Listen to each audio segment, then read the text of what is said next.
Welcome to It's a Whole Thing podcast, the happy place for hyperfixations. I am your host, Charlie Michelle, and every first and third Wednesday of the month, we'll bring you a new episode, a new guest, and a new thing.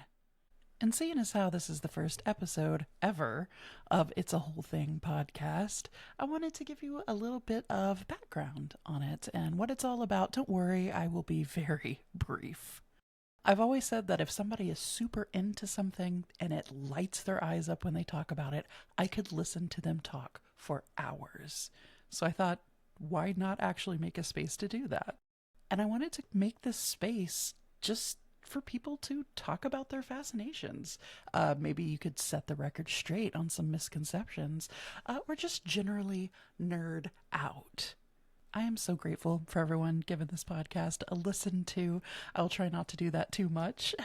I assume that most of you guys are hopping over from the WBAH podcast. If not, hello, hi, welcome. Forget I said anything. You should also check out WBAH podcast. And if you are joining from WABA, thank you so much for checking this out and for kind of sticking with me while I find my voice here on this podcast and we figure out what it's going to be and how it's going to work. And and maybe for sticking with me while I get my music a little more tuned and the audio a little bit better and all that stuff. So without further ado, let's hop in. And today's guest is Macy Frazier. Hello. It's a long time. It's a long time no see. It's interesting doing this on the other side of The screen or the other side of the table, like of the screen, like you know, like I don't know. I didn't hit record, you know. Yeah, that's what I'm saying. The other side of like because you're usually the one that hits record for that other podcast that exists out there, WBAH, Still out there. Still out there. And just seeing my face on this side of the screen is making me nervous. I know. So you retired from podcasting. But here you are. For 4 days. How was it? How's your break? Good. It's fine. It's good. It's very normal. Hasn't been a full week yet. I feel honored to be the first one to get you as a guest spot. So to pull me out of my retirement. Yeah. And then after this, you go back to the cave for a little while. So. All right, you know the deal, and we're ready to chat. I want to know right off the bat what your thing is. So I'm going to talk about reading today. Oh, for a second, it kind of cut out. Thought I said breeding. You know how much I love the concept of reading. Yes. Notorious mother of 15, Macy Frazier. Of all of them, yes. Yeah. No, reading books. It's my favorite thing. And it's the thing. It's the thing. And it's funny because I think that's a very a lot of people understand that, reading speaks to a lot of people. And when did you first start? You always been a reader? I know the answer to most of these for you. I remember the first book I ever read. Do you really? I really do. I remember the Bible being in kindergarten, and it's funny to think about because when you're little, a book that you can read now in about 60 seconds to 15 minutes, to sound your way through. I remember the first book that I ever read when I was in kindergarten was There's a Wocket in My Pocket by Dr. Seuss. Oh my God. Cover to cover. It was the first book I ever read. Yeah. In kinder. Okay, so did you start reading early, physically being able to read, or? It's tough to say. I think I was in kindergarten. Maybe I was in first grade. I think first grade is when they really start with reading exercises. But I can't remember for sure. It might, I think it was first grade. Yeah. I think it was first grade. Now I think they start earlier. But the way that I don't know when kids start to develop is wild. You could tell me that you were in the 6th grade when you read your first book and I'd be like, yeah, that sounds right. I remember though, and I'm lucky enough to have taken to it very easy. My brain likes it and it works with reading. And so it was something for me that I was very easily and quickly I took off with it. Well, we've talked about before how and I understand what you're saying by this because I relate to it a little bit, probably not as fully, but you talk about reading the shapes of words Yes. a lot of times, and that's why you can, like, kind of blow through and, like, we're both capable of producing the, what's it we're not, what's it called? Not aphantasia. What is it called? Oh, yeah, Aphantasia. we don't have aphantasia. Yeah, we Yeah, can yeah, yeah, yeah. visualize what So it we is that can we are reading. visualize it, and so at a certain point, you hit that flow state when you read, Oh, it's delicious. and you're not even, like, attempting, but every once in a while, I remember I'm reading, Oh, and it suddenly sucks. yeah, you're just boom, and it's words on a page again, and you're like, "Ugh." It's a This feels bucket of cold water, and then you yes. wonder as you're reading, trying to slip back into it again, being like, "How many minutes is it gonna be until I slip?" But it's only when Uh-huh. you quit thinking about it. The Yeah, moment you stop thinking about it, whoosh, you're back yeah. into it. It's like going to sleep, you never really experience it happening. You're just No, sort of you gotta quit there. trying so Yeah. hard. So, okay, what about it became your theme? Like, why is it your comfort? Like, what brings you joy and passion or whatever it brings you? So I read these questions yesterday, and I was like, man, this is I This was is all really on the fly. I don't send questions early. What are you talking uh-huh, about? yeah, I'm special.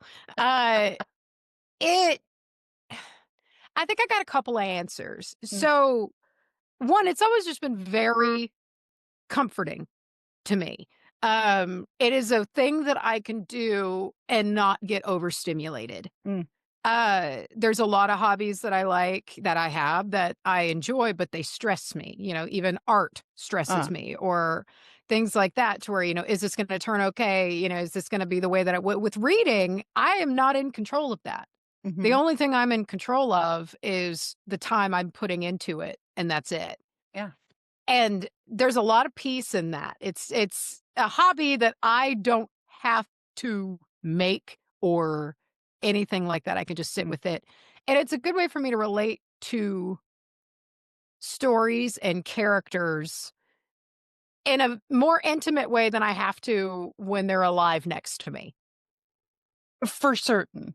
For certain. I feel like I'm a much more understanding, perhaps a much more empathetic person when I read Absolutely. versus And I don't know why that is, but and I enjoy spending time with, like, there's a lot of I really enjoy books that are like character pieces to where Mm, it is good character work and whatnot. And it'll be this huge ensemble cast, like Lonesome Dove is that way. And you get all of these different kind of POVs of all of these characters. And I don't want to hang out with that many people. I never want to hang never. out with that many Yeah. people. But in reading, it gives me that sensation like that social itch, weirdly Uh-huh. enough, which is very introverted, but, like, it works for me, and then I feel very satiated Are by you, it. like, making cardboard cutouts of them in your Out of basement? gin These boxes? out of gin boxes. These are my friends. Well, actually kind of what you were just saying about, like, reading getting you into a headspace that you can't really get into in the real world, I feel like that is kind of leads into my next question about how it fits into the neurodivergent space. And like it seems to me, and this could be a gross generalization, but it seems to me whenever I meet someone who is diverse in some type of way, 9 times out of 10, they're like a voracious reader as well. It's it's just to me, it's a recharge or Mm, it's a setup. It's either one. So I remember growing up, um, basically from, like, middle school onward, because school gets a lot more social at that point. You start roving classes. It's not just in your set class mm. every day. I felt like such a grown up when we Oh start. my gosh, yeah. Yeah. Uh, but you're around a lot more people that way. You're outside of the classroom that is just the same 20, 25 kids that you spend all year with. Mm, It's different. And I remember about one or so weekends of the month, and I've talked about this on Waba, is that I would just kind of need an entire Saturday in my room with a book mhm. to just kind of shut the door and recharge a little bit, and it took Fill my the mom a little tank. while to figure Yeah. that out, that, because she always was like, "Are you sad?" And I was like, Yeah. "No, I just really wanna be in here in the peace and quiet reading this book, that's it?" Yeah. Yeah, yeah, yeah. And it's always been that way for me. Granted, there was a big gap when college ruined reading for me, and I Mm. stopped for years. Okay. Uh Why which is so? I've always read for pleasure. Okay, it was like a textbook thing. It all It became was about and, business nonfiction, uh, the How to Win Friends and Influence People, The Millionaire Next Door, all of these books. art of war. Oh God, which is a classic, I but mean, I love to read, mm, but I have to fight my way through nonfiction. I have to scratch and claw and spit my way through. However, unless it's a narrative. So, okay. two books that are opposite of that to me, The Indifferent Stars Above, which is about the Donner Party. Phenomenal book. It And follows not a bummer start at to finish. all. Not a bummer at all. Actually, I Uh-uh. felt very grateful when I finished it. I was like, you Oh, know what? I'm fine. I get I'm good right we now. have a hard time. Do you remember the Donner Seriously, Party? all the time. And like Yeah. I back to back read that book with In the Heart of the Sea, which is the story of the Essex, which is basically the story that inspired Moby Dick. Uh, So like I if it's got a narrative and it still has the characters in it, I could do historical nonfiction a little bit better, especially if it's a calamity. I mm, don't know why, but generally I want to read for pleasure. And so sure. college really disrupted that. Like I had reading assignments that I would have to do multiple nights a week out of these goddamn textbooks, or I would have to read, you know, a, a Dale Carnegie book of some description. And like I just stopped. I Mm, stopped and I didn't start reading. I mean, I stopped for like 7 years, yay. What'd you six break years. what'd you break your streak with? Like, or like, My what was of true note? breaking of the Yeah, streak, yeah. Christiel's Legacy. Wow.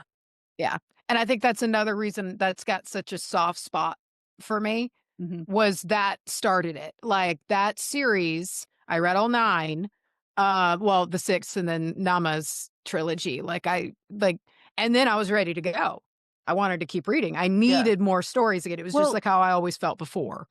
you're very much currently and have been for, like, maybe a year, I guess? You're blowing through books I'm right in a now, I feel routine. like. I am back how Yeah. I was when I was in school, not Mhm. college, but school. Yeah. So, as a little, listen to this shit. And this is something that I actually forgot about until reading through the questions and then remembered and was kind of like, all right. So, Good. and this, it was cool to me and it still is, but it's also just kind of like a little braggy. But it's just, this explains the obsession that I've had with books forever. So, every school generally has a point system that you gather up when you read books. AR points. Right. We didn't have AR. We had reading counts, which Right. was the same damn thing, Sure. different amount of money, different program. The school decided to pay for a program. Same You thing. read a book, take a little test on it, and it gives you points. It was intoxicating to me. Yes. I loved doing it. Uh, And, our books were color coded with little stickers. So, like, a purple sticker was like 14 to 16 mm, points. And that's getting into the big boys, that your school library would have. So in my elementary school, and so elementary for my school was 3rd grade through 5th grade.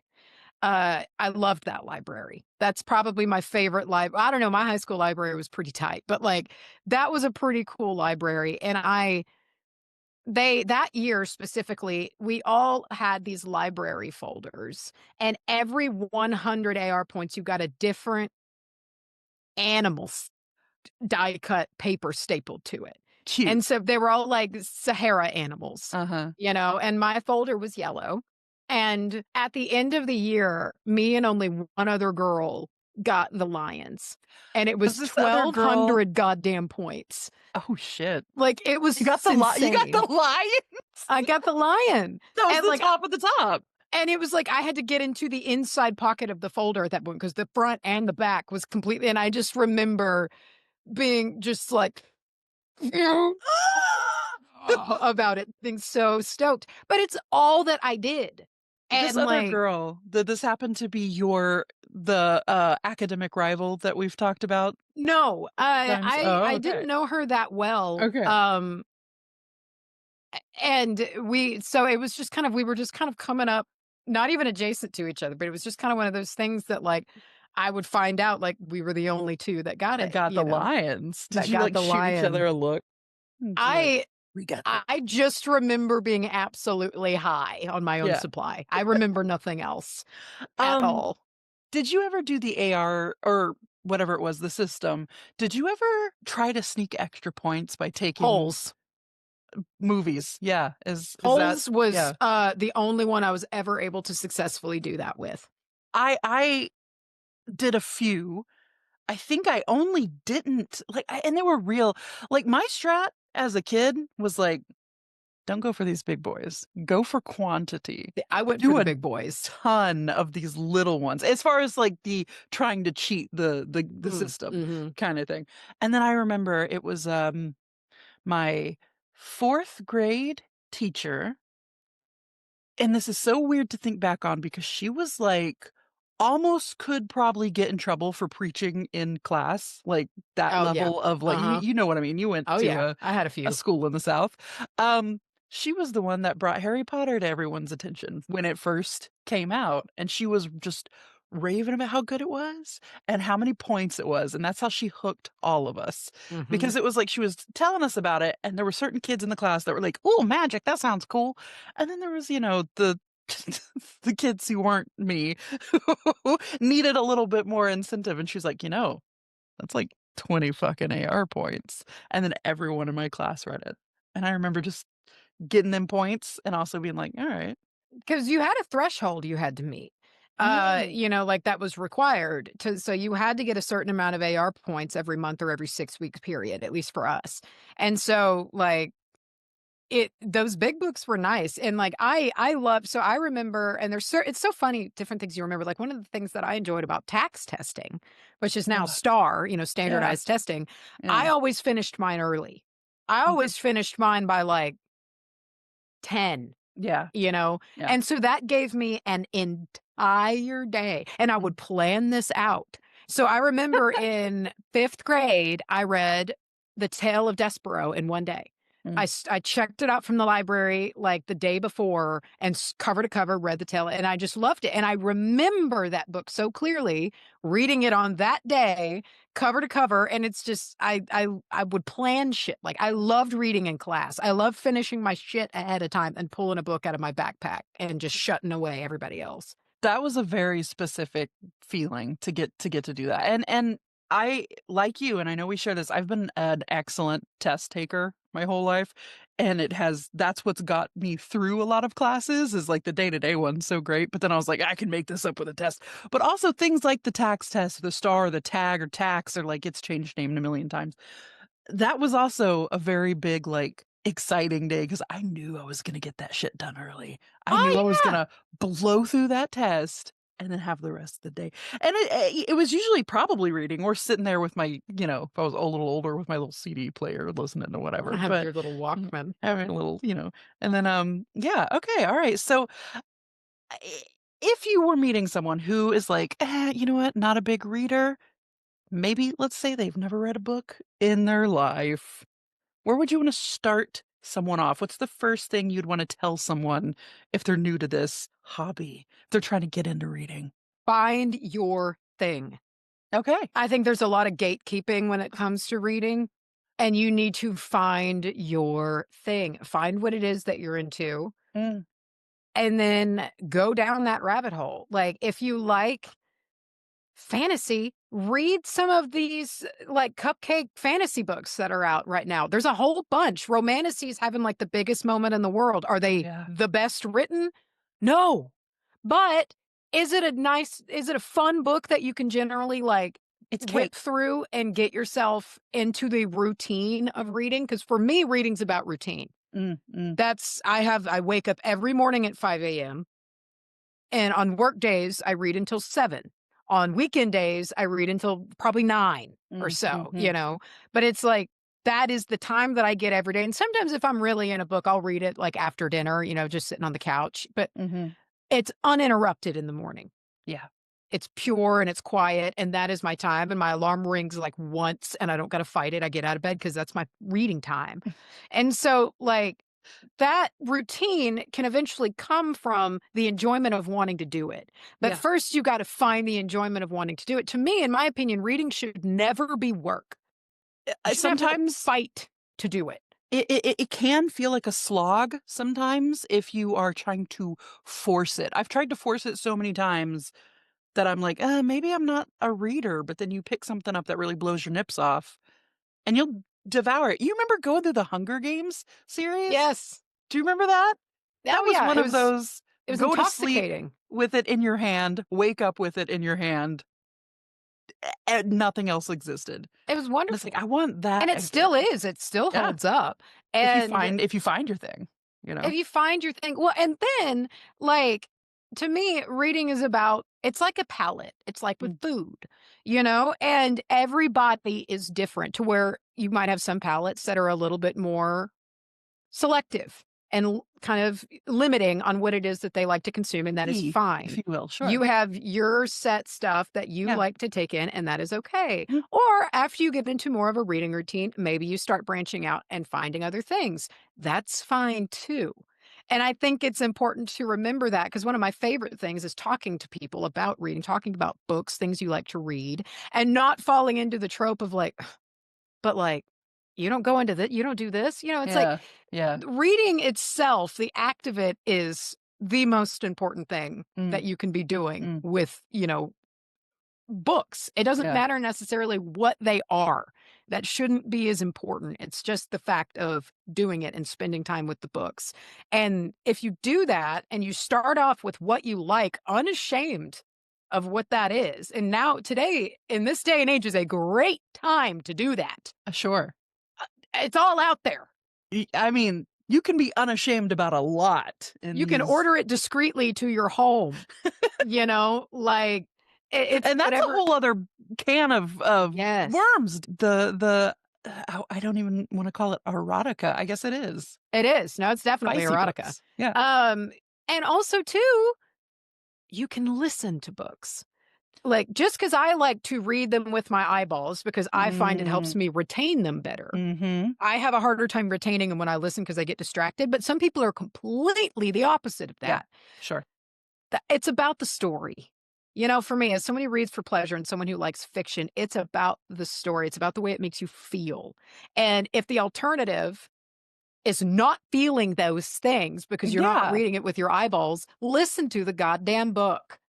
It's fine. I understand someone that might have a preference for themselves, Yes. but I do not like it when someone acts kinda shitty. But did you Uh, actually, yeah. like, Or you just you know, listening to it, or, like, listening to books doesn't count, it when I you took in that story because that's how sure. Hunter is. Like, Hunter doesn't read with his eyes. He Mm, listens to books, though, all the time, mhm. constantly, Well, and that has been great for us. some people have fucking processing disorder. Like, there's He dyslexia, takes it there's in just better. whatever. Yeah, Yeah, he you takes it know? in better with the way his brain works, and also, like, he's more likely to do it. He is less likely to sit with a book Mm, than I am, but he mm. still likes the stories. Right, yeah. And so And that this opens is up, like you said, so much opportunity to talk to other people about the thing it's if great. you both get to enjoy it the way you want to. This year did that for us Mm, because this was my year of classics. Which has been very good for me. I've very mhm, much enjoyed it. In talking about expanding a palette, I have found things that I did not realize that I liked, and also confirmed things that I was pretty sure I didn't. mm, And that has been interesting. But it has allowed Hunter and I to both read books and talk about them. Like, mm. after, so the first one was East of Eden, which I still is perhaps the best book I've ever read. It just was incredible, and Is it I fair to say finished it. that's your favorite classic? That I was think my next one. I think it is so Mm, far. Yeah, I mean, that book rocked me. I mm, loved it so much, and really anything that Steinbeck has written, I've really enjoyed. And I finished it. Well, even when I was reading it, I was telling him, I was like, "You have to listen to this book. I need to talk to you about it." And he did. And there uh, were like, because we go on dates on Fridays, and there were like 3 Fridays in a row, even after we'd both finished it like 2 weeks before, we were still talking about East of Eden. yeah, hell And it yeah. was just wonderful. Lonesome Dove was the same way. He read Jaws and then was like, "Please read Jaws." And I finally was able to find a copy, and I read You Jaws. read Jaws? And How so was it's really, Jaws? Jaws was so different than the movie, but great. It's a lot more of a character piece. It Oh. really focuses on the characters. I read it in like 2 days. It was great. It was very good. Mhm. Very, very, very good. Now that you're talking Loved about it. it, I remember you reading Jaws. I remember you I read Jaws. We found a talking about it. first Yeah. edition hardback of Jaws at a half price, and I was like, because we'd been looking for it, because I want to read it, so it takes a little more time when he recommends me stuff because I want to try to hunt it down Mhm. and read it. Yes. So right now I'm reading Shogun. And like, I was only a quarter this time through Shogun, and I was like, "You need to fucking listen to me. You need to listen to this book right now. Like, you need to get this book." And it's blowing my mind. Yeah. And so, like, now I know that when we finish it, we get to talk about Shogun, which is gonna be Yeah. awesome. We're gonna be able to talk about that forever because it's 1,300 fucking pages. I saw it on your coffee table at Christmas. It's a thickie. It's on Bible leaf It's too. oh shit. So, like, it is but it's the first one since East of Eden, which I gifted myself I paid a bookbinder to make East of Eden in red and Mm, gold. It's gorgeous. This one, it's fun knowing I'm in the middle of one that I'm like, I'm gonna pay someone to bind Shogun. mm. Like, it's worth it. Can we pounce off of that? I have a side question. Mm. You got a present that I need you to explain to me that all the book lovers out there probably know, but I need to know. Explain it to me again. You got like a book stamp Okay, this mom really embosser? outdid herself with this embosser. Yeah. Uh, And so it's so cute. And if people don't know what, like, to emboss paper, it's that little crimp seal that raises up paper.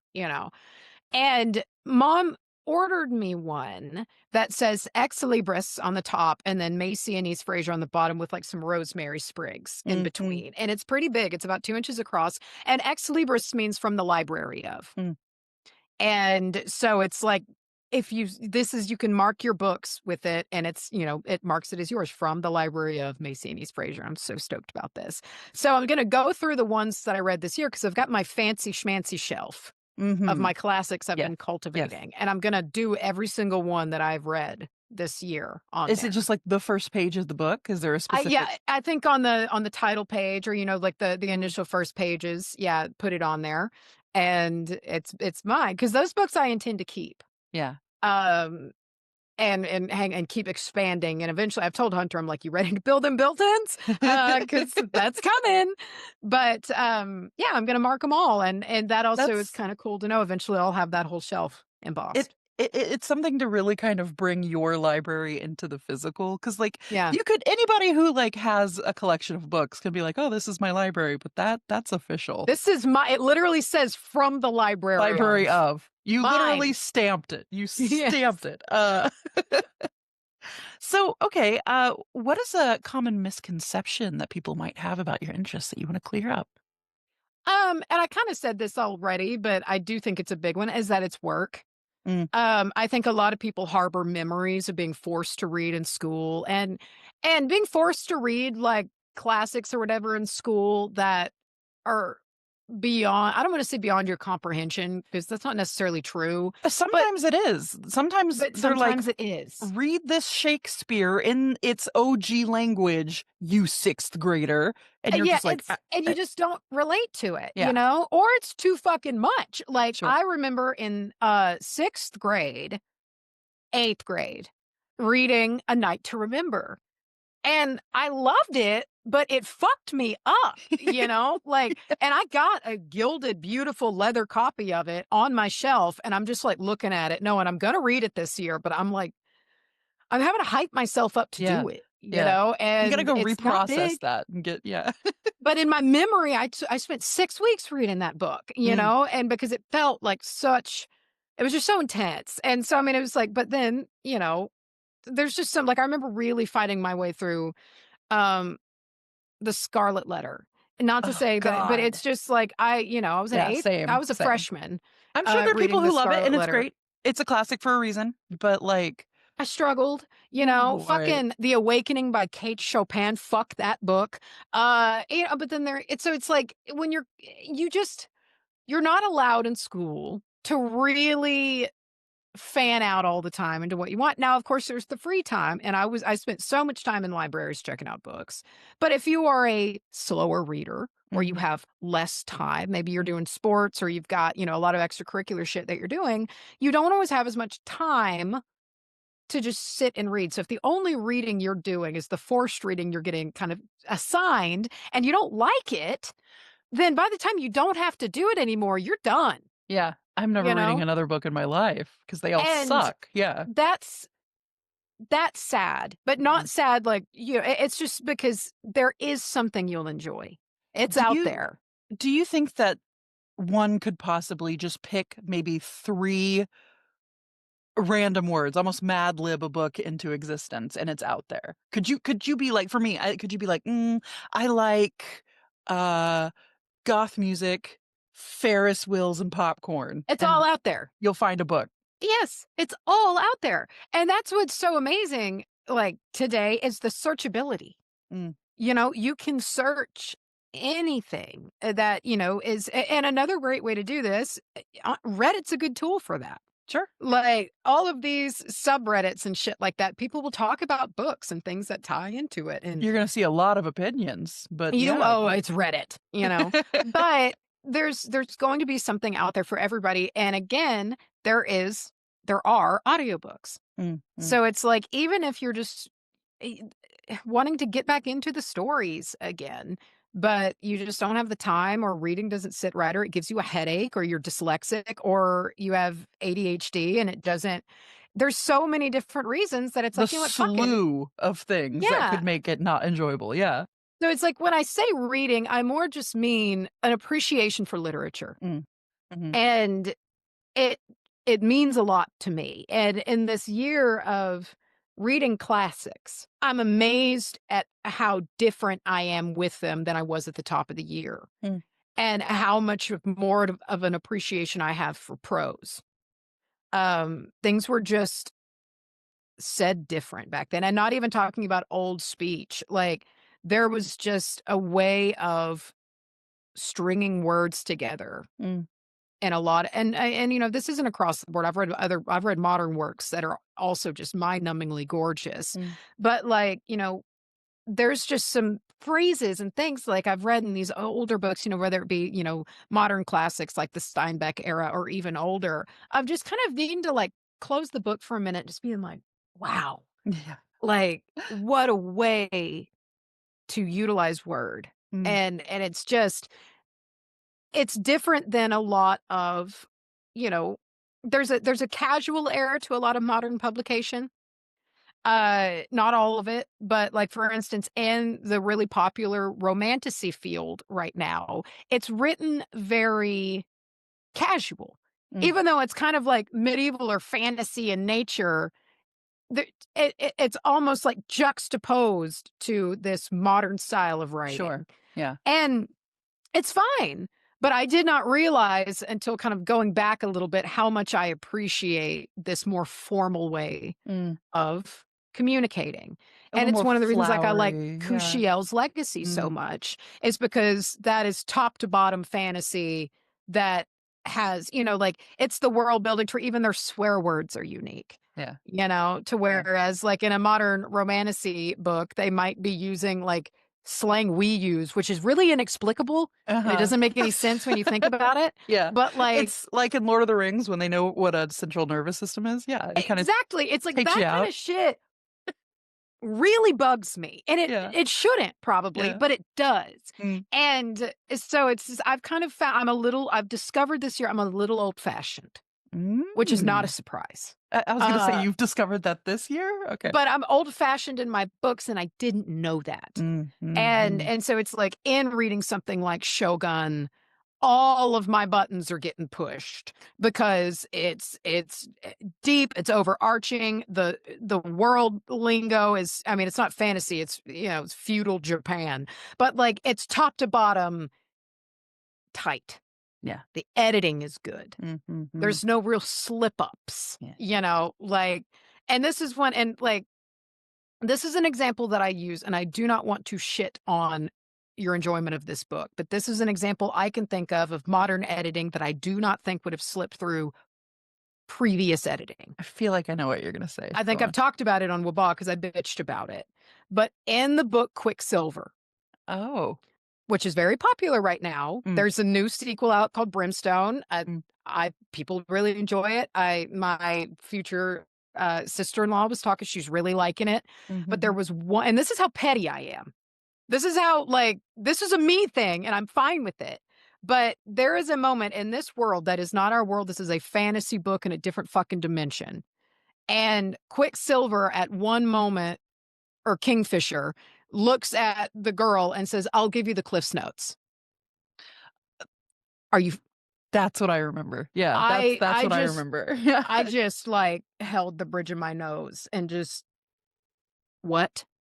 Like, what It's editor like somebody allowed popping that? out a cell phone or something in, like, a Yeah, medieval it's like like, that's a brand. Yeah. That is a brand in our world. What is that doing here? That is not that's wrong. It's so It shouldn't be immersion there. breaking, yeah, It yeah. ruined it for me, and it's like, should I judge an entire book on that? Probably not.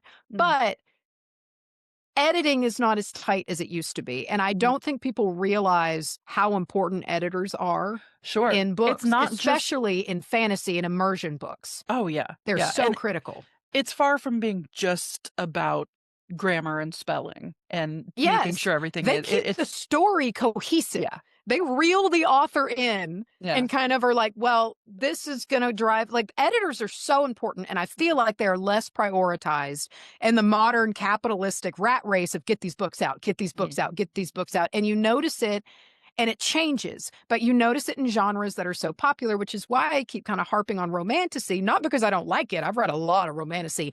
It's popular right now. So these mm, authors are getting pushed by the publisher, get this out, get this out, get this out, get this out. And you can tell the drop in quality. yeah. It's why we get things like Breaking Dawn. Yeah. Yeah. You Y know, you got something, you got a real gold mine, and then some sleazy corporate man comes along and says, "Do another one. like Do it in it's 5 days." and it's just and you notice it, so like all right, I read Stormlight Archive. There's 5 books currently out right now. Brandon Sanderson wrote Stormlight Archive. The first one's The Way of Kings, one of the most immersive world building pieces I've ever read, if not the most. I mean, it's pretty masterful. Uh there is a point in the series when his editor retired, Mm. and you can tell. And Brandon Really? Sanderson, Okay. yo, you can tell. In my Interesting. opinion, Uh, you uh, know, and uh. again, I wanna voice that, but, like, that and it was actually pre-5th book, but it's like the 5th book, the newest one, I noticed it in the first few pages. The Mhm, mhm. complete tonal difference. Throughout the book, there was modern lingo. There's stuff that would never have passed, but these are 1,300 page books. Mhm. So it is like, and Sanderson's like, he writes 10,000 words a day. Like that is his thing. He's a writer. He writes 10,000 words a day. He cranks out books. I Stormlight's not his can't only series. He wrote Mistborn. imagine. He's written so many books. So that editor is critical to kind of out wheel you because that's a lot of output. Mhm. And he's incredibly talented. He's got this magnificent imagination.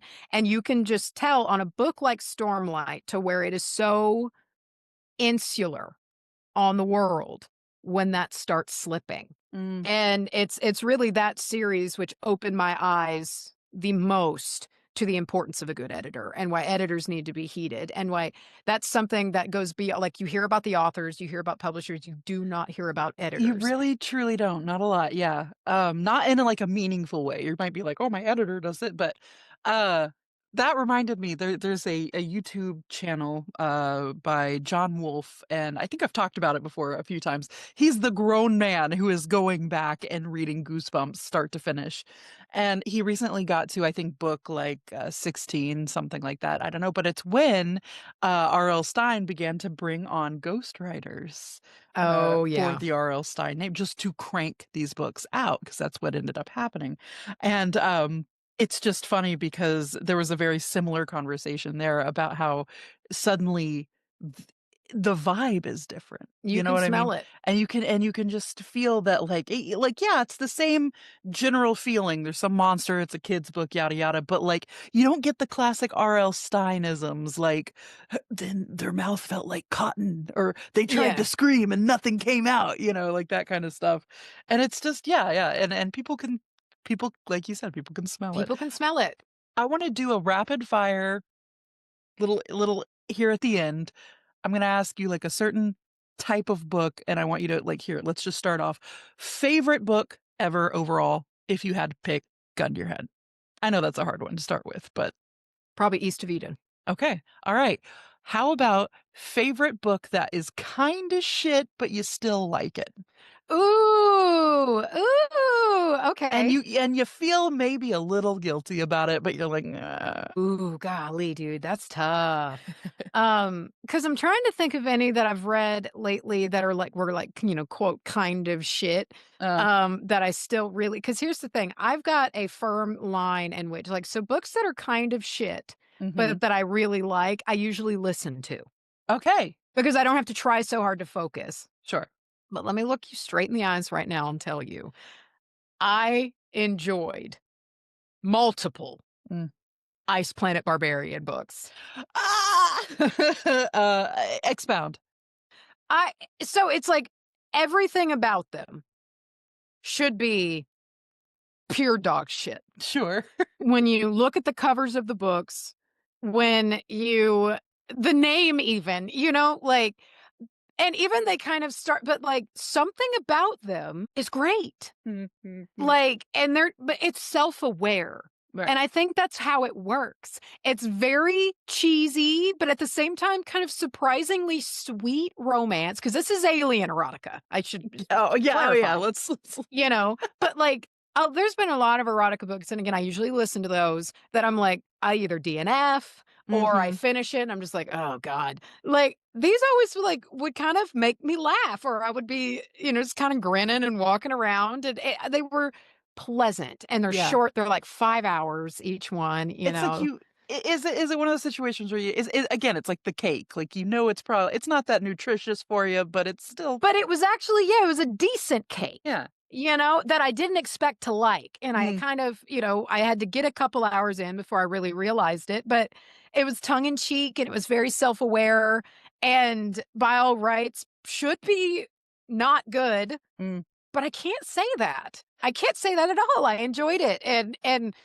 they're actually like, if you look around, like, read about people's opinion, that's kind of the general consensus is people are like, I "Why like that. I do I like like this that. so much?" I like a "why do I like this" kinda thing. Can you give us clarification on D and F for those not in the Do know? not finish. Yeah. And so I fought against that this year, on my eyeball reading Tried to because not DNF I anything? tried to not DNF anything, Mm, because I was experimenting with classics, sure. and I did rage read a few because I just didn't like them and had to Okay. push through them. Like, honestly, I rage read A Journey to the Center of the Earth. Mm, mm, mm. I hated that book, and I can say that with confidence, like, That's and my no next exaggeration. my next one is, and this might not be the same answer, this book, but what is a book that you did indeed finish that you would classify as perhaps the worst book that you've ever read? I can't say it's the worst book that I've ever read. The last, what was the name of that book? That I fucking hated. The last book to A Great and Terrible Beauty. I think it was a Sweet Far thing. Fuck that book. Hated that. So mad. So angry. I read that when I was in high school and was so appalled by the way, because it's a gorgeous series. I really enjoyed it. It ended in a way that made me so angry because that's that too. It is hard to stick a landing. And I can be pretty demanding. Like it takes a lot for me to consider a book perfect. Sure. I a lot of like I can be very critical, which I don't Are just there books love. that you consider to be perfect? I think there's books that I consider pretty damn close to be Mm, perfect. Yeah, yeah, East of Eden is one. I thought Lonesome Dove was a perfect book, which I did not expect. mm, And of course, it's got some things that even the author later said, like, I wish I could have done better, But if you take into consideration the era and time that these characters are living, it mm. really makes a lot of sense. This is one that's kind of out of left field, but I think fucking Jurassic Park is a damn near perfect book. I was kind of Except for that wondering. stupid ass girl who I think she makes it not perfect. She Yeah. takes it down. But I mean, if you're talking entertainment, if you're talking a book that just really gets going and it's very Uh-huh. interesting, Shogun is shaping up to be a pretty perfect book right now. And I thought I was gonna have to work for this one. I thought I was Mhm. gonna have to fight because it's one of those ones my entire life that's like Shogun, you gotta read Shogun. It's like Yeah, one of and the you're like, big ones, "Oh like the people god." who like to read, and usually it's dudes, Mm, you know? mm, mm. And it's like, and so I thought I was gonna be like, I'm really gonna have, and then within a few pages, I was just like, this is fucking tight. This is awesome. I see Um, why the dudes love this. but I like historical fiction. I Mm. thought that The Shoemaker's Wife, though it was the saddest book I've ever read. Uh, Well, it's not the saddest. The Bridges of Madison County is the saddest book I've ever read, but Shoemaker's Wife is a close second. did you just get torn up with Bridges of I Madison County? sobbed, and I'm not Mm. exaggerating. I sobbed alone, pacing around my dining room for 30 complete minutes, Yeah. uninterrupted. I would have to stop and hold my stomach and just sob You pulled a and Bella sob. Swan. Yeah, to just Yes. to hold it in. It was so upsetting to me. And I think that there and this is not for everyone, but for my books can bring forth such emotion in a way that, like, a movie could never. Or It's li for me, it's they're the most. it's just so I guess it's because 'cause you're getting hit with all of the facets, like, you're seeing what that person thinks usually, or, Mhm. things are described in a way that makes it a little bit more intense than just, like, seeing it on a screen, but, like, I will always cry harder at a book than a movie. Yes, Yeah. I cried at, so there was a really great book I read recently. This is a more modern one. It's 2022 called The Wild Hunt by Emma Seckel. It's actually a debut novel, which is Mm. exciting. It's very, very good. It was like this spooky Ooh. kind of fantastical mystery set in this really remote Scottish island. Mm. And I didn't expect it to make me as emotional as it did towards the end, you know? And I feel like if it would have been a movie, it probably wouldn't have. Yeah. But it really, there's an extra level of immersion with books. And also, I think a dash of additional vulnerability with books Sure. too. Yeah. Yeah, I And can see that. they hit a little harder. Also, a lot of the time I read alone Mm. and I'm going to be more comfortable To let being that vulnerable alone. Yeah, to let that out. Yeah, yeah, yeah. I But I do understand wait that. for the moment that I'm just on the couch reading next to Hunter and I just lose it. I know Yeah. that that's coming and he's going to be like, "What?" Read Bridges of Madison County again. Oh my god. So I actually read that first. So when we were at Thanksgiving at his family's house, his granddad's house, it was on the bookshelf and we were just waiting for stuff to be set out. And I read the first few pages and I was just like, oh Here it God, is. I can't do this right now. Like, I don't think I Oh could ever god. do it again. I don't think I can ever do it again. And it was written phenomenally. It was such a good book, but I don't think I could ever read that book again. I not knowing what I know because and it was already hurting worse the second time through, even just in the early pages. What is a book that you could read maybe over and over and over? If Uh you're the type to do that at all? I am. Mm, So of course I've studied in depth the Cushiel's Legacy trilogy, yes. or the Cushiel's Dart, that one, and then I've read. Distilled it and then gifted it to me Oh, and so so many good. others. Yeah. Such a pleasure. The second trilogy, I've actually only read once, and I fully intend to this year read again because they're an absolute joy. And depending on my mood, I like them better than the first three. Oh. It's This is tough to following say. the shitty baby from the first book. Uh Ah, So okay. good, so Mm, great, mm, love it so much. mm, Um, I've mentioned this one several times, but after I finish Shogun, I'm going to reread East of Eden because I've not even read my pretty bound copy yet. mm. So I'm going to christen it, You could just and have you stamped it yet with I've your not. I'm gonna crosser? wait until, so for new ones, I'm gonna stamp them when I finish.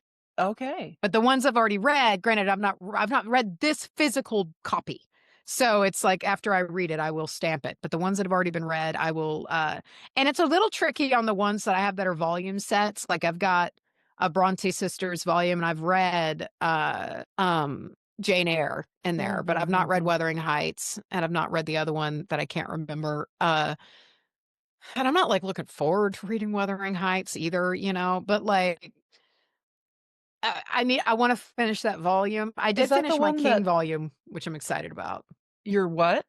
So my really cool leather Stephen King volume that had The Oh, yeah, Shining, yeah, yeah, yeah, yeah. Carrie, and Yeah, Salem's Lot, I yeah, yeah, did do yeah. all 3 of those this Mm. year, so I'm gonna emboss that one, which will be pretty sweet. God, I'm sorry. I want the satisfying crimp of the paper It's as you delicious. emboss it. I will say the most, anxiety-inducing book that I've ever read was probably this year, and it was Misery. Brother, I've not even read it. I've seen the movie, but like, I don't even know if I want to go deeper into It that. I feel like it it gives me a was panic attack. it was like, there were moments and, like, The Shining was, like, a different kind of freaky, like, it was one to where it's like it's the same way that, like, the book The House of Leaves made me feel to where Mm, you just kinda feel like someone's watching you. mm, Misery was just absolutely terrifying. mm. Like, it was so scary, cover to cover, just terrifying, and but it was one of the not every book this year would I read at night, and it was one of the few that, like, I read at night 'cause I was just it was a mixture of I Out gotta of know what your happens, even though I know what happens, I gotta get it over with. I This gotta is not get done about with this. this is not about the book, but how good is Kathy Bates? Dude, she's perfect. Mm, Like, she and it's like 'cause a lot of the times, even if I've seen a movie before I've read a book, I wind up in my head making my own appearances. sure. I saw Kathy Bates Mm, the whole time, which she's like a cuter version of Annie, sure. but still it's who I saw she just nailed that role. And apparently, like, as a fun little bit of movie trivia, like, she was devastated having to do some of those scenes because she's supposed to be pretty sweet and very docile and gentle Yeah. in real life. And like the hobbling scene, she had to do Ah, like 40 times and that's just the she would one. break down, upset, crying about it because it was just It's really fucking her awful. up. It's terrible. That kind of leads me to my next to last question. Well, my next to last real question here. And that is, what do you think is a book that you have read that you have also seen the movie of that you completely agree? Like, what's the best casting choice you've ever seen, in your opinion? Okay. I've got That very was not different on the list of answers. questions I sent. I apologize. I've That's a got different blindside, answers. but I think that, Robert Duvall as, Augustus in Lonesome Dove was as mm, perfect as anybody could be in that mm, role. mm. Tommy Lee Jones completely missed the point, in my opinion. He did not understand Captain Call whatsoever, and it took me out of that series completely, even though it's, like, one of the most it's like and it was an excellent adaptation. Mm. It's, like, one of the better they really for a book that is so character driven and internal monologues, they did a phenomenal job adapting that show to film. Did they Tommy do the Lee Jones thing was a mistake. Tommy Lee And I shouldn't say that Joe? because he was a horseman. He was very good in that role. He's a cowboy, like, it really knows how to train horses and shit. He's Sure. very impressive. But there's just some fundamental character things about Captain Call that, like, Hunter and I were both scratching our heads. Like, we were just like, what is he doing?" But Robert Duvall nailed it. He was perfect. I just Perfect, love Robert perfect. Duvall. I do too. Well, and you have the difference of, like, a stage actor Mm, mm, mm. and, Tommy Lee Jones, who's, like, highly successful. He's very Sure, intelligent, he went sure, to but fucking he has a Harvard or choice. whatever. But, like and I read an interview on it to where they were talking about, and the shooting process of Lonesome Dove was insane. I mean, it was on a ranch, everything all the stunts were done. It's very impressive.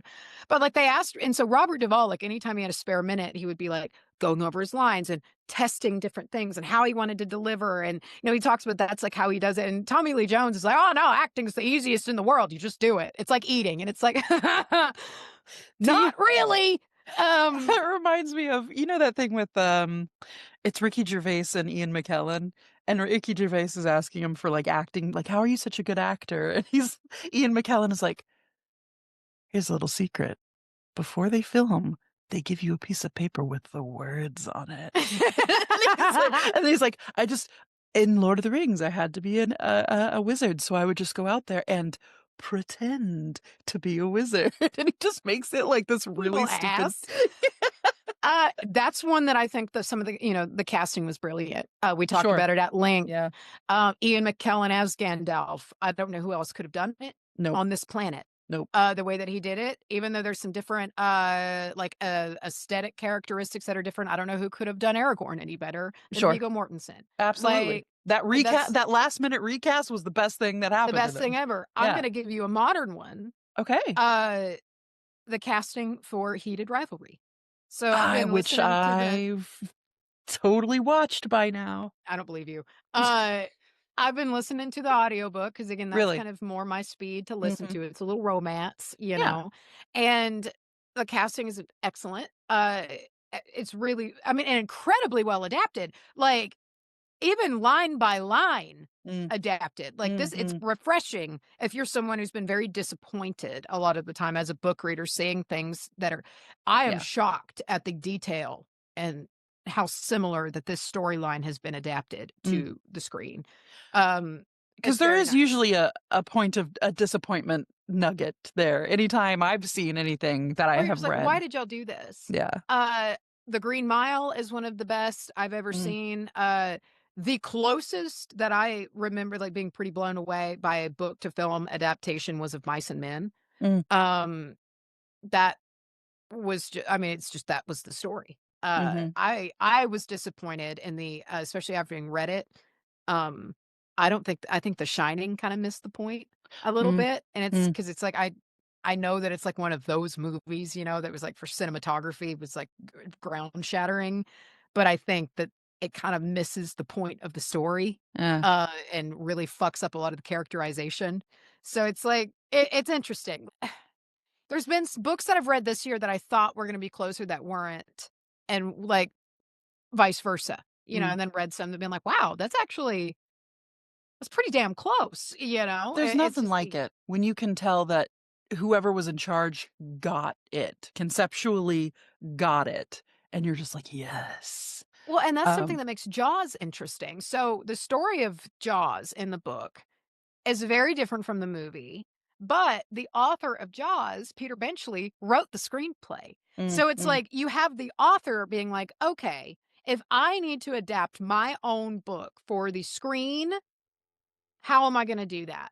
And so that's interesting, and I Why think that's isn't that why done more often, I I don't guess? know, and it's like, Yeah. even though it's very different in story, they're both excellent.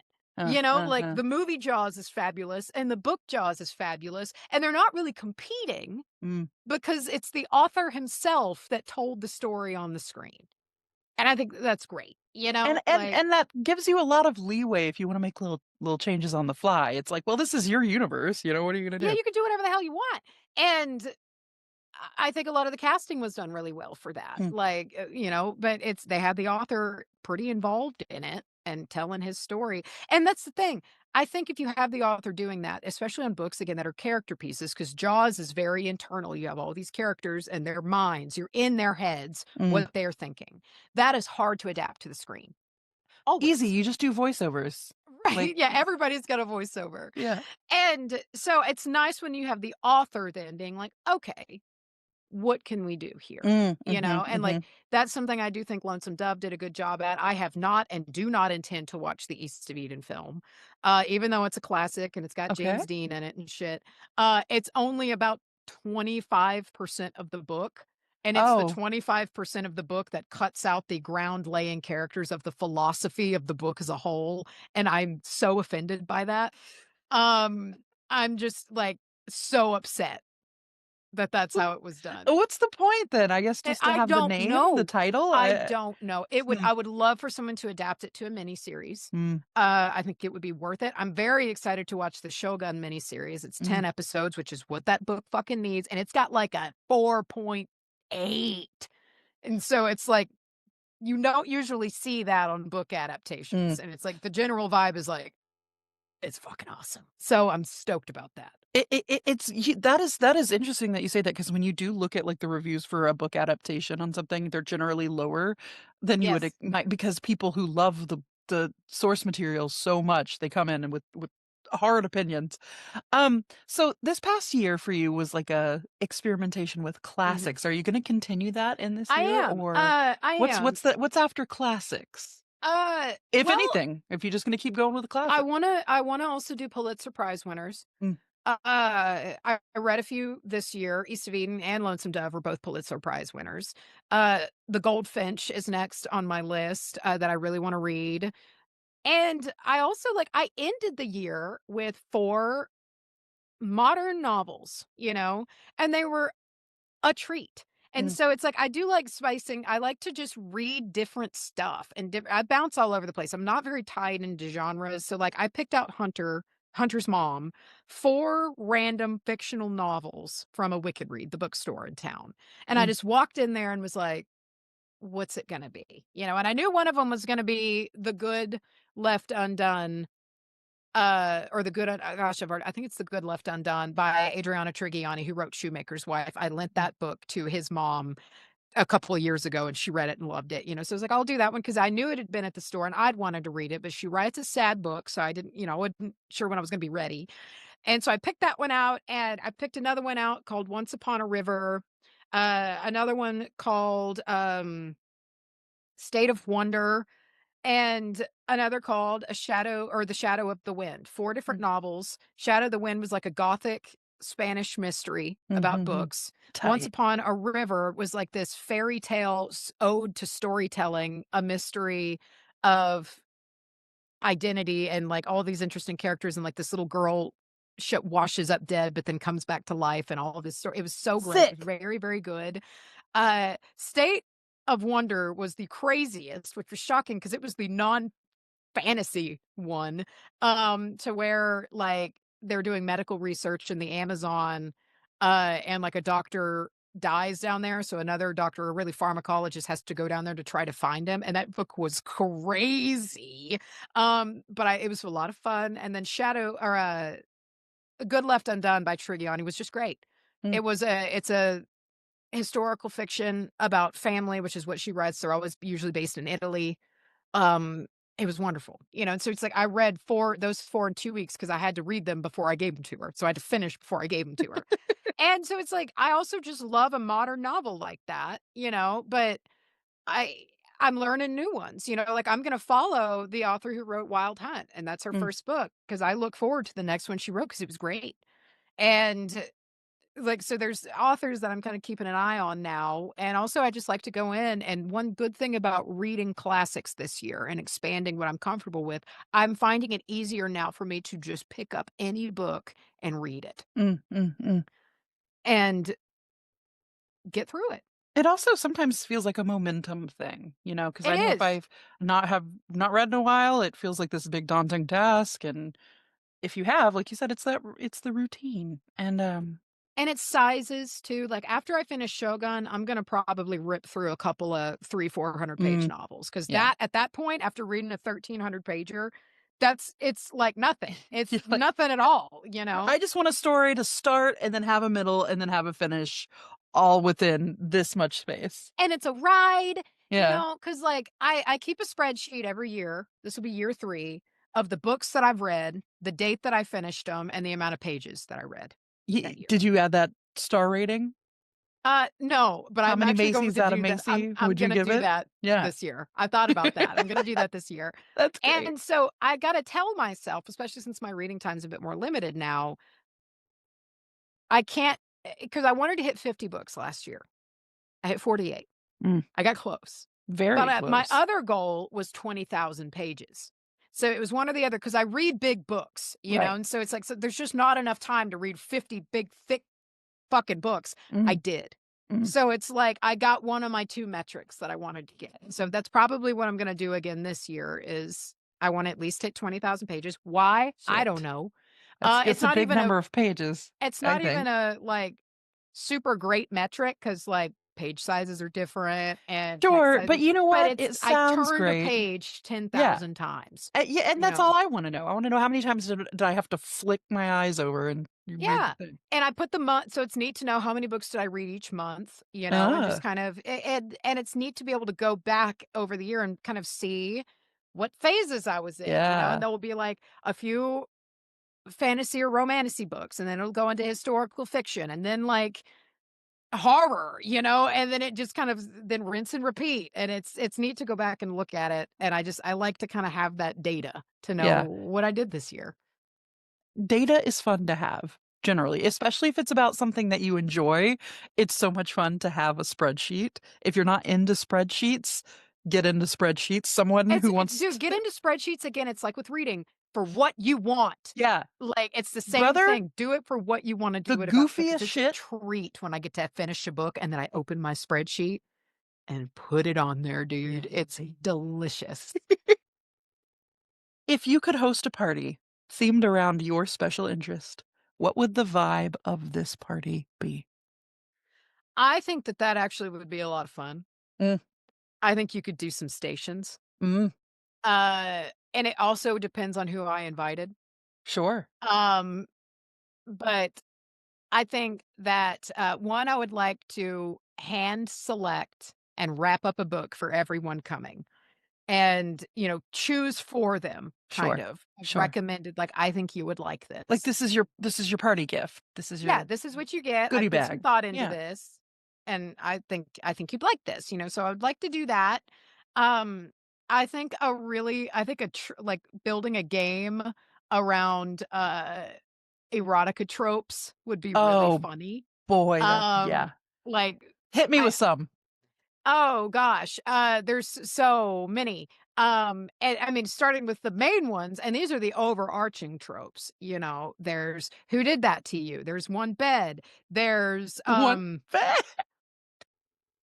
500-year-old male to 20-year-old girl. There Uh-huh. is Yeah, that thing. massive, massive male body versus tiny, tiny woman body. There is a dick Massive, the size massive of champagne woman bottles. body. There Oh, is I mean, there's so many that are out there and phrases that come across. champagne bottle. Dude, I know, like, there was I saw someone, they took a snippet out of, I think it was a Sarah J. Maas book, and all of those dude characters, I mean, they're just slinging hogs, and, it said it was so big she couldn't fit both hands around it, and so it was like a video, and the girl is like it's like the text shows up, and she's like and so then it shows her, getting stuff out of her kitchen, and, she gets a wine bottle and her fingers lap over it, and she turns it up and shows you the base, and it's still, fucking and she, puts it down and slides it out of the way, Worried and so the face. thing that was, it was like a tea pitcher that she Uh, couldn't get her fingers around, and she's just, looking at you like, this is what you want? there This is has what to they're be saying? more to This is that. a human girl in this book, by the way, This is what you want. so it's there's a lot of those kinds of tropes, Mm, and, mm, mm. I think it'd be a really fun game to, like and this is because I like to,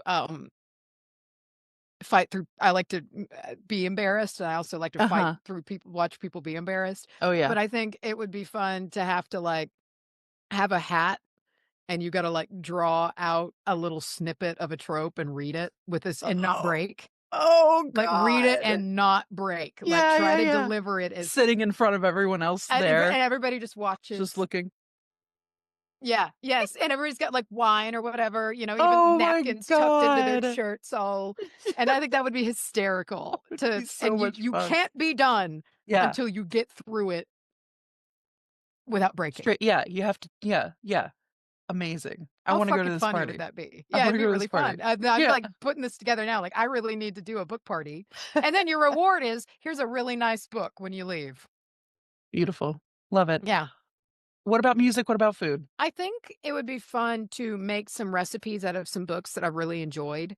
Mm. Uh, to mention Adriana Trigiani again, her books are very centered around food. They're all Italian, but Mm, she really they're very sensual and the way that food is talked about and it's discussed and how it's prepared and mm. cheeses and the way that you tear herbs and don't cut them and it's Yeah. very lush and I think it would be fun to pick one of those or one of the pastries that's discussed in that book or just really kind of compile some of my favorite books or even just classic books that pick a recipe out of Lord of the Rings, Yeah. make a Lord of the Rings meal that we've Yeah, made yeah, yeah. before. Yeah. Um I think it could be fun to do different foods and whatnot from and they're 100 out there. I, um, I expect my invite very soon to this party. I would serve joy. I would figure out I'm sure it's some sort of Somebody floral champagne or something like maybe a that. little sweet, you Yeah, know? I would Yeah. serve joy. And that's another good one to harvest meals from because That's what I was thinking. explicitly described. Yeah, yeah. The, Cushy series, yeah. Yes. Yeah. Uh, delicious, listen, I would always when you would get to the scenes, when you were telling me about these, I would always love and cherish the food scenes and the bath scenes in Oh, particular. they're what keep you going Yeah. in that really intense book. Mm. And again, I said it 30 million times, Phaedra eats. Mhm. And that's another reasons why I like the Trigiani books is like, they're them ladies is eating. Eaten. You know, Yeah. I can't stand that trope of Bella doesn't like food. the girl who doesn't eat. Like, a lot of the times, especially in, like, historical fiction, you eat that food when you get it. Well, yeah. You know? You need Like, them cows. you Get them need to cows, eat bro. it, and Yeah. it just drives me nuts, the not eating trope. Come on, get real. Um, this has, I know I originally told you that it would be like 30 minutes to an hour, but we have gone a very long time, and I've had a great time I figured we would. I could talking about it. seriously talk about fucking books forever. That's I what I could mean, that's what I want. That's what I I could want. do it all the Yeah. time. It's so much fun.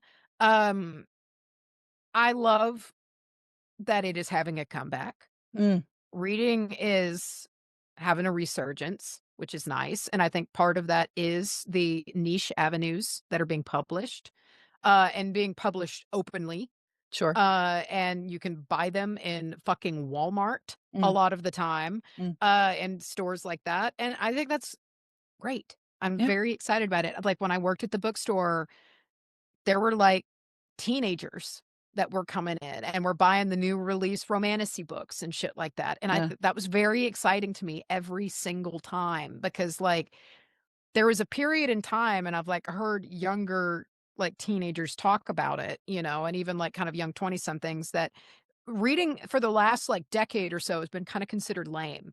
Sure. Yeah. And more than it has in memory, you Mm, know, mhm. and it's changing now. Like that's kind of it's having a resurgence in popularity with these and like book talk has helped Mm. with that. Yeah. Granted, I will say to sound very arrogant that most books that I've read recommended from book talk pissed me off. But at the same time, if they get you reading, Sure. I don't give a shit. Yeah. It's not my business. Absolutely. It's my opinion. It's Mm. not a fact, you know? And so it's like, if it is what you like, if you read that book and felt a rush, you wanna keep reading in that genre, or you wanna read more from that author, or it Yeah. kept you up all night reading, that's the best thing that could possibly happen I really for liked you. something you said earlier at the top of the episode. You said that, like, regardless of how you consume the book, you read it, you listen to it, or even, I guess, the content of the book, you're like, it's better to feel those feelings than the alternative of not Of feeling not those feelings. experiencing Yeah. it. Yeah. Like, so that's the thing. It is the experience that I'm most passionate about, and it is what excites me the most that people feel the experience. I don't Mm. care what it is. It's just that you felt that rush because 'cause we've Yeah. all known that. We've all been swept away by a story, Oh, yeah. and it just takes you away, and Yeah. I want that for as many people as possible, and, who cares what topic it is. I just Yeah. want that sensation for as many people possible because it is one of the joys of living. Well, that is endlessly gracious of you to want to gift that pleasure to people. Uh, I no, I like that. And I am endlessly grateful to you for coming out of retirement to be on this podcast I loved today. it. I've been really looking forward to this. Um, I have too, and I'm glad we got to make it yeah, work. And I like this format. It's cozy. thank you for letting me use you and your name and your recent retirement, to perhaps get more people listening to my first episode. Hey, no, I'm all for it, Appreciate you, buddy. bud. You know I'm Yeah. all about that marketing. It's Yeah. Oh, alright yeah. with me. Oh, Use yeah. me away. I don't This is care. the point where I would say, what do you got going on? Link me to your socials, all of that. But I know unless you really want to right now, I feel like that was part of it. It's just being like, no, you don't get my Nah, shit. yeah, I've not touched my socials in a while. I did buy yarn today to crochet a sweater. I got that Nice. going on. Hey, Um, yeah. I'm hopefully gonna finish Shogun on Friday. That's my Mhm. estimated end date. We will see. I'm just shy of halfway through, so I still got, like, 700 goddamn Bible pages to go. The Um, Bible page is what's freaking me out. yeah, it's like you don't even notice when you turn it like, you Yeah, don't it's it's just like the fact that air. I've accrued as much as I have, I don't even know how because there's just onion skin It's pages. yeah, it's a butterfly wing. It's just Yeah, nothing. and it's one of those it's like, how much more can happen? Like, there's so much happening. I'm not even halfway through it. So yeah, no, In lieu of that's it. socials and all your personal info, I'll say, can you leave us today with a quote that has struck you? Oh, Take time to Lord. think about it. I can chop out this middle part. Yeah, um, it's one word, Mm, and I will say, apparently, this is something that Steinbeck got a little wrong, but if you take it in the concept of the book, the philosophy that it does offer, whether maybe not being as accurate as he thought it was, Tim Shell. And if you wanna understand the magnitude of that again, as it means in the book, read East of Eden. okay. All But right. So that was a it's little pretty if special. you know kind of thing. Yeah, And I'm going to it's definitely ask you after this to explain it it's to me. super duper special. But yeah, that is kind of it's the book that started it all for me this year on hitting a stride of, really being blown away by the words that somebody could shape. Mm, Like, the way that book starts, it starts in describing the Salinas Valley of California, and John Steinbeck grew up in Salinas Valley, and you it's the most spellbinding way that anyone could ever describe a landscape that they love, and it's just I should say it's spellbinding, and, mm. like, so it's that one that book was one of, like, the first one this year that I was like, "Oh, shit, there's you can have modern classics in these books, that, like, that aren't work and that aren't like, this is a masterpiece," and, like, I'm So getting stunned every few paragraphs by this writing. everyone should start there. How's that? This is your Uh, assignment. I Everyone go get a East of Eden. Not everybody loves East of Eden, but it is pretty beloved, and Sure. it's like, there's Well, some that's people that another thing is like listening to people who haven't heard it before, like getting their opinions on it. Sorry to and I interrupt. will say Hunter listened to the audiobook and loved it. He said it was very good. So if that's your shtick, some people like Grapes of Wrath more than East of Mm, Eden. mm, mm, I mm. liked them both differently for different reasons. East of Eden isn't as bleak as Grapes of Mm, Wrath, but Grapes of Wrath kicked ass, and again, that prose blew me away. So I Grapes of would Wrath recommend it. makes me thirsty. I get that. It makes me feel like I I'm get it. getting Yeah, choked. it feels like that whole book felt like you're getting choked, Yeah. and not in a good way. That's other books. Yeah. Yeah, that's the other books. But no, I would recommend it if you wanna read a modern classic. I think East of Eden's a great option. It's Mm. it's touching. It's got just neat archetypes, and I will say if, like, you're a little turned off by the fact that it is kind of like it's got biblical tie-ins to Cain and Abel, and Mm, that's not a spoiler, you'll read that on anything kind of, mm, um you don't gotta know about the Bible to sure. understand that book. This is a philosophical book, Mm. and it's a book about humanity, and, it was my favorite book of the year and maybe the most favorite that I've ever read, so it's like if I had to recommend one at the end of this, I would Okay. preach East of Eden. Thank you so much for that recommendation. You got me jazzed up for reading. I feel like with doing this podcast, whatever I'm talking about at the time is going to be my personality for the next week. Yeah, So I'm jazzed up. I'm going to go I'm very close to finishing my book that I'm reading, The Cornish Witch, which I've been reading for like 2 months now. it's But okay. I'm a very like I'm a very read a chapter, process it for a day, read a chapter, process it for a day. And that's how I operate. And that's okay if that's how you Mhm. read. You're still doing it. Um Thank you for coming on. You're It's been welcome. great. As with most things, don't really know how to end this episode yet, so I will say, fare thee well. And I hope that whoever pulls you out of retirement for the second time for a guest spot, tell them to suck it. I just figured you would again at some point. Like, Probably. It'll again, as probably I be said, me. I've got the stuff, so I actually really enjoy just popping on like this. It's not a burden, You'll come on at for like all. a guest spot for I don't know something else, and it'll just be like Charlie, suck it from Charlie. Yeah, this is Yeah, what you wanted, okay? yeah. I'm just the messenger. Thank you so very much for joining me on this very first episode of A Whole Thing podcast. I hope that you enjoyed hearing Miss Macy Frazier's voice once again. I hope to have her on again in the future, so please stick around. And until then, keep hanging out with us and keep listening to all the things that all the people are into. I'm really looking forward to this. It's going to be a wild ride. You know, everybody's got a thing, and I want to hear about yours. If you're deep into it and ready to share, slide into my inbox about your thing. Whole Thing Podcast at gmail.com.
Hey, there's no PS this episode. Get out of here.